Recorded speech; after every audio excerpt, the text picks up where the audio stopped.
What is Art? By Leo Tolstoy. Chapter 2.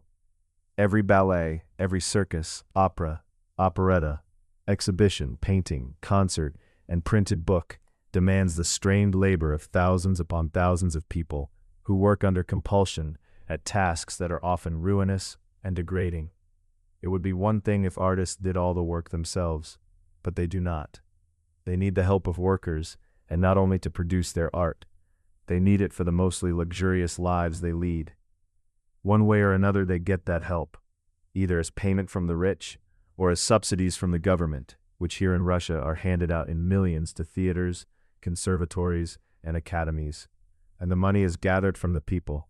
A peasant sells his cow to pay it, and he never once tastes the aesthetic pleasures that art is supposed to give.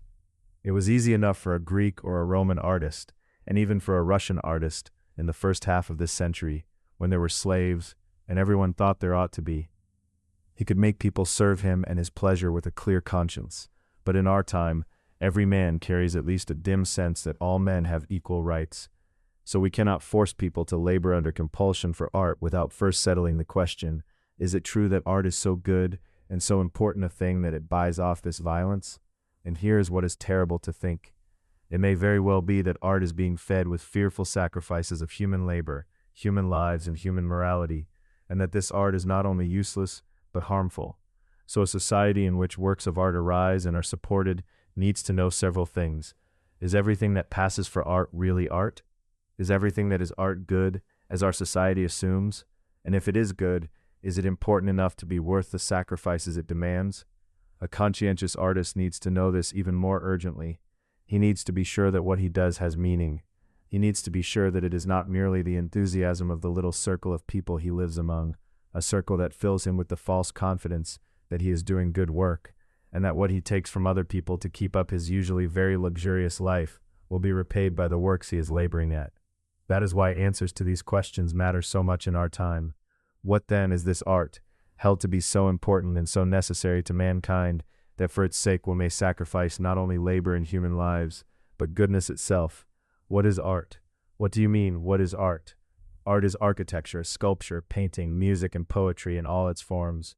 So the average man will answer whether he is a lover of art or an artist himself, and he assumes that the thing he is talking about is perfectly clear and understood by everyone in the same way. But in architecture, you say, there are plain buildings that are not works of art, and there are buildings with artistic pretensions that fail, that are ugly, and that cannot be counted as works of art for that reason. So what is the mark of a work of art? It is the same in sculpture, in music, in poetry. Art in all its forms borders on the merely useful, on one side, and on failed attempts at art on the other. How do you separate art from the one and from the other? The average educated man of our circle, and even the artist who has never studied aesthetics, will not be troubled by that question either.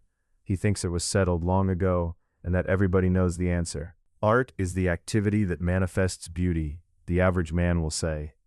But if that is what art is, then are the ballet and the operetta art as well, you ask? Yes, he will answer, with a little hesitation. A good ballet and a graceful operetta are also art, to the extent that they manifest beauty. Now we could press him further, and ask what separates a good ballet and a graceful operetta from a clumsy one. He would find that very hard to answer. But set that aside. Ask the same average man whether the work of the costumier and the hairdresser is art, the men who decorate the figures and faces of the women in the ballet and the operetta. Ask him about Worth, the dressmaker, about the perfumer, about the cook. In most cases he will refuse them all a place in the realm of art. And in this he is mistaken, precisely because he is an average man and not a specialist, and has never studied questions of aesthetics. Had he done so, he would have found in the famous Renan, in his book on Marcus Aurelius, an argument that tailoring is an art, and that people who cannot see a work of the highest art in a woman's dress are narrow and dull. This is the great art, Renan says, and he would have found that many books on aesthetics admit the art of costume, the art of taste, and the art of touch. Professor Kralik does so in his learned work, World Beauty, an attempt at a general aesthetics. So does Gaio in the problems of aesthetics. There follows now a cluster of 5 arts that spring from subjective sensuality, says Kralik. They are the aesthetic treatment of the 5 senses, The 5 arts are these: the art of the sense of taste, the art of the sense of smell, the art of the sense of touch, the art of the sense of hearing, the art of the sense of sight. Of the first of them, the art of the sense of taste, he writes, people commonly hold only 2 senses, or at most 3, to be worthy of furnishing material for artistic treatment. I believe that is true only in a limited way. I do not wish to lay too much weight on the fact that ordinary usage recognizes various other arts, cookery, for instance, and further, and surely it is an aesthetic achievement when the art of cookery contrives to make, out of the corpse of an animal, an object of taste in every sense of the word. The governing principle of the art of the sense of taste, which is wider than what we call cookery, is therefore this: everything edible must be treated as the symbol of an idea, and must in every instance be in harmony with the idea to be expressed. Like Renan, this author also recognizes an art of costume. The French writer Guyot, whom some in our time hold in the highest esteem, is of the same opinion. In his book The Problems of Aesthetics, he says in all seriousness that the sensations of touch, taste, and smell give or may give aesthetic impressions. If touch lacks color, it gives us in return a notion the eye alone cannot give us, and one of considerable aesthetic value, the notion of the soft, the silken, the smooth. What marks the beauty of velvet is its softness under the hand, no less than its sheen. In the idea we form of a woman's beauty, the velvet of her skin enters as an essential element.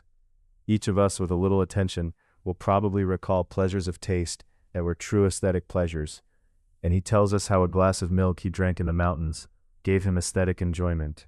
So the idea of art as the manifestation of beauty is not nearly as simple as it looks. It is less simple than ever now, when the latest writers on aesthetics fold our sensations of touch, taste, and smell into this notion of beauty.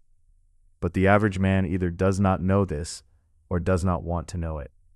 He is firmly convinced that all questions about art are settled, simply and clearly, by acknowledging beauty to be the content of art. To him it seems plain and obvious that art is the manifestation of beauty, and beauty explains every question about art. But what is this beauty, which in his view is the content of art? How is it defined? What is it? It goes as it always goes. The vaguer and more tangled the idea carried by a word, the greater the aplomb and self-assurance with which people use that word, pretending that what it means is so simple and so clear that there is no need to discuss it at all. That is how people usually handle questions of superstitious religion, and it is how they handle the idea of beauty today. It is assumed that everybody knows and understands what the word beauty means. And yet not only is this not known, but for 150 years, ever since Baumgarten founded aesthetics in 1750, mountains of books have been written on the subject by the most learned and profound men, and the question of what beauty is remains wide open to this day. Every new work on aesthetics answers it in a new way. One of the last books on aesthetics I happened to read was a rather good little volume by Julius Mithalter called The Riddle of the Beautiful. That title states the position exactly. After 150 years of argument by thousands of learned men, the meaning of the word beauty remains a riddle. The Germans solve it in their own way, though in hundreds of different ways among themselves. The physiologists of aesthetics, chiefly Englishmen of the Spencer and Grant Allen school, solve it each in his own way. The French eclectics and the followers of Guillaume and Taine do the same, each in his own way. And every one of these men knows all the earlier solutions: Baumgarten and Kant, Schelling and Schiller, Fichte and Winckelmann, Lessing, Hegel, Schopenhauer, Hartmann, Schossler, Cousin, Lévesque, and the rest. What is this strange idea of beauty, which seems so clear to those who do not think about what they are saying, and which philosophers of every school and every nation have failed to agree on for a century and a half? What is this idea of beauty on which the reigning doctrine of art is built? In Russian, by the word beauty, we mean only that which pleases the eye. People have lately begun to say an ugly deed and beautiful music, but that is not Russian. A Russian of the common people, who knows no foreign languages, will not understand you if you tell him that a man who gave away his last coat to another acted beautifully, or that a man who cheated another acted in an ugly way, or that a song is beautiful. In Russian, a deed can be kind and good, or unkind and bad. Music can be pleasant and good, or unpleasant and bad. But music cannot be beautiful or ugly. A man can be beautiful, and so can a horse, a house, a view, a movement. But of actions, thoughts, character, and music we say that they are good if we like them very much, and that they are not good if we do not. Beautiful can be said only of what pleases the eye, so the word and the idea of the good contains the idea of the beautiful, but not the other way round. The idea of the beautiful does not cover the idea of the good. If we call a thing good when we value it for how it looks, we are also saying that it is beautiful. But if we call a thing beautiful, that does not mean at all that it is good. That is the meaning the Russian language gives to the words and the ideas good and beautiful. And the language is the mind of the people. In all the European languages, in the languages of the peoples among whom the doctrine has spread that beauty is the essence of art, the words beau, shone, beautiful, bello have kept their meaning of beauty of form and have taken on the meaning of goodness as well. They have begun to stand in for the word good. So in those languages it is now entirely natural to say bel âme, a beautiful soul, or shone de danton, beautiful thoughts, or a beautiful deed. And for beauty of form, these languages have no proper word left. They have to fall back on combinations such as beau par la forme, beautiful in form. Look at what the words beauty and beautiful mean in our language, and at what they mean in the languages of the peoples where aesthetic theory took root, and you see that those peoples have given the word beauty a special meaning. They have given it the meaning of the good. And here is something worth noting. As we Russians take over European views of art more and more closely, the same shift has begun in our own language. People now speak and write with complete confidence and surprise no one about beautiful music and ugly deeds and even ugly thoughts. 40 years ago in my youth, the expressions beautiful music and ugly deeds were not merely unusual, they were unintelligible. Clearly, this new meaning that European thought has given to beauty is being absorbed by Russian society too. What is that meaning? What is beauty, as the European peoples understand it? To answer, I will set down here at least a small portion of the definitions of beauty most widely current in the existing works on aesthetics. I beg the reader not to be bored and to read these extracts through. Better still, read some learned work on aesthetics for yourself. Leaving aside the vast German treatises, Kraulich's German book, Knight's English one, and Lévesque's French one serve the purpose very well. It is necessary to read one of these learned aestheticians in order to form your own idea of the variety of the judgments and the appalling obscurity that reigns in this field, rather than taking another man's word for it on so important a question.